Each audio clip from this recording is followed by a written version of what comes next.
Good morning, students. Myself, Umesh Kumar, and today we will be studying chapter 8 of your science textbook. The name of the chapter is Air. What does it contain? So, let's start the class. Air is present everywhere. We cannot see it, but it is all around us. We can feel it when it moves. Air occupies space and has weight. All living things need air to stay alive. We breathe in air all the time. It is one of our basic needs. Let us know what does air contain. हवा जो है हमारे चारों ओर present है। क्या हम उसे देख सकते हैं? नहीं, पर हम उसे महसूस करते हैं जब हवा चलती है तब। सभी लिविंग थिंग्स को जीवित रहने के लिए हमेशा हवा की ज़रूरत पड़ती है। तो आइए पढ़ते हैं हवा में और क्या क्या शामिल होते हैं। First topic is air contains water vapour. Put some wet clothes on a clothes line in the open. They become dry after some time. जब कभी भी हम गीले कपड़े खुले में रखते हैं तो हम देखते हैं कि कुछ देर बाद वह ड्राई हो जाते हैं। Pour some water on a floor. It disappears after some time and the floor becomes dry. Floor में फेंका हुआ पानी कुछ देर बाद डिसअपियर हो जाता है और फ्लोर सूखी हो जाती है। Where does the water in the above activities go? Water from the wet clothes and the floor changes into water vapor and mixes with the air. इन दोनों एक्टिविटीज़ में वाटर कहाँ डिसअपियर हो जाते हैं? गीले कपड़े के वाटर और फ्लोर के वाटर किस में चेंज होते हैं? वेपर में चेंज हो जाते हैं और फिर एयर के साथ मिक्स हो जाते हैं। The heat of the sun makes water change into gas. This gas is called water vapour.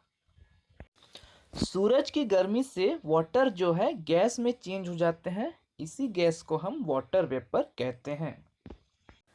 Water in water bodies such as ponds, lakes, rivers, sea, etc. gets heat from the sun.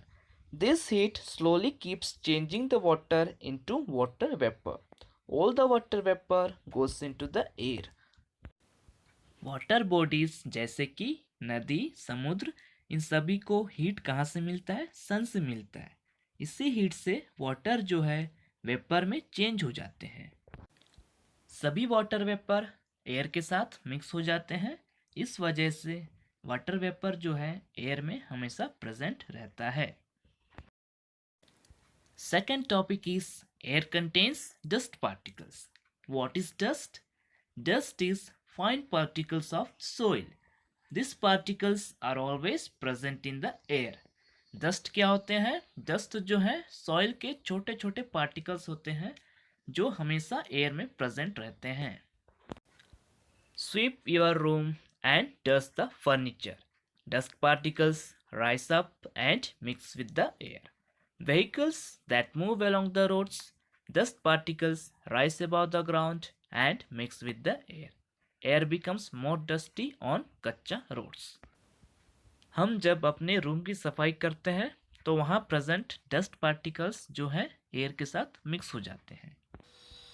गाड़ियाँ जब roads में चलती हैं तो वहाँ present dust particles air के साथ mix हो जाते हैं।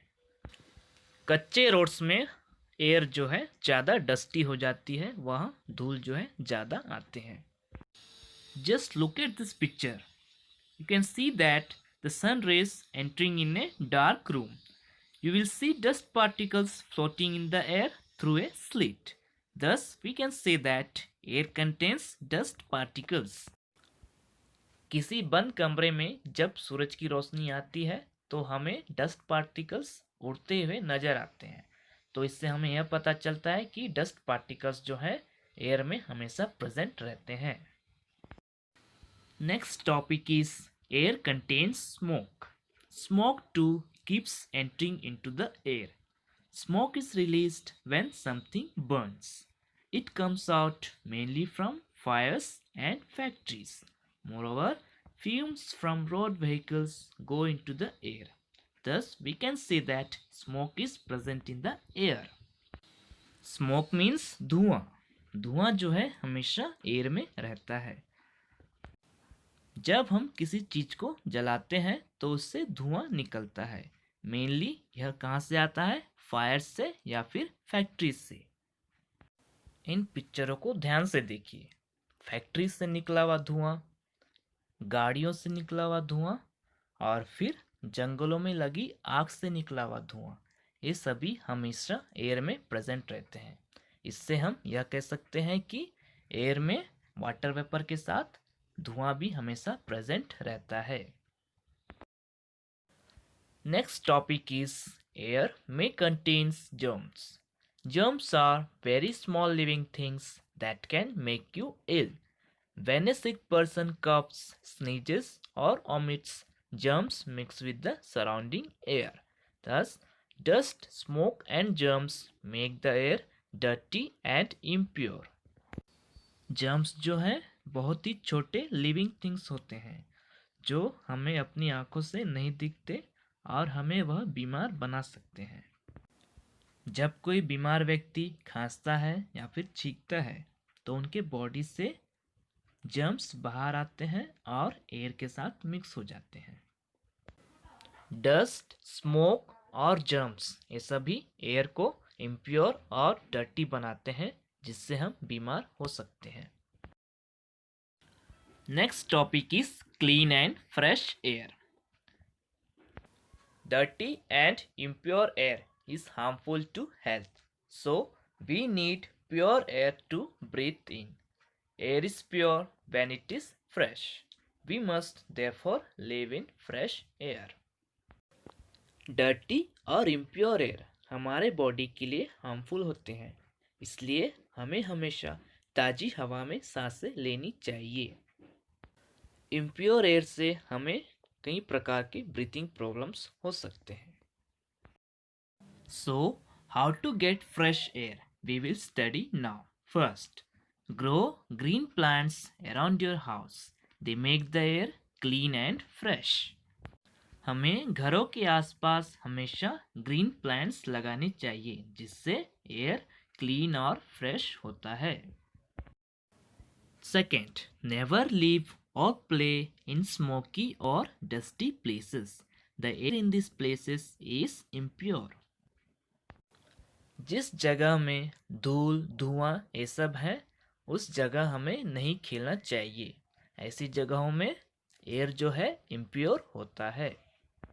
Third, live in an airy room. Let fresh air and sunlight come in. Airy room means हमें ऐसे रूम में रहना है जहाँ पर खिड़कियाँ हों जिससे फ्रेश एयर और सनलाइट घर के अंदर आए.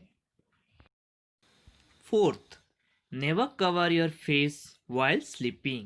The air we breathe out is impure. We must not breathe it again. कभी भी सोते वक्त हमें अपना फेस कवर नहीं करना है क्योंकि उससे इम्प्योर एयर निकलता है और वही एयर हमें दोबारा नहीं लेना चाहिए. Do have regular walk in fresh air. Air is fresh in open places. Always play in the open. जिस जगह में ताज़ी हवा चलती है ऐसे जगहों में हमें हमेशा रेगुलर वॉकिंग या फिर एक्सरसाइज करनी चाहिए. रेगुलर एक्सरसाइज से हमारी बॉडी हमेशा एक्टिव रहती है. Dear students, what we have learned till now, let's see. First, all living things need air to stay alive. Second, air contains water vapor, dust, smoke and germs. Dust is fine particles of soil. Dust, smoke and germs make the air dirty and impure. Dirty and impure air is harmful to health. We must breathe in clean and fresh air. We must grow more and more plants. With this, we have completed this chapter. Dear students, please read your books regularly. Thank you.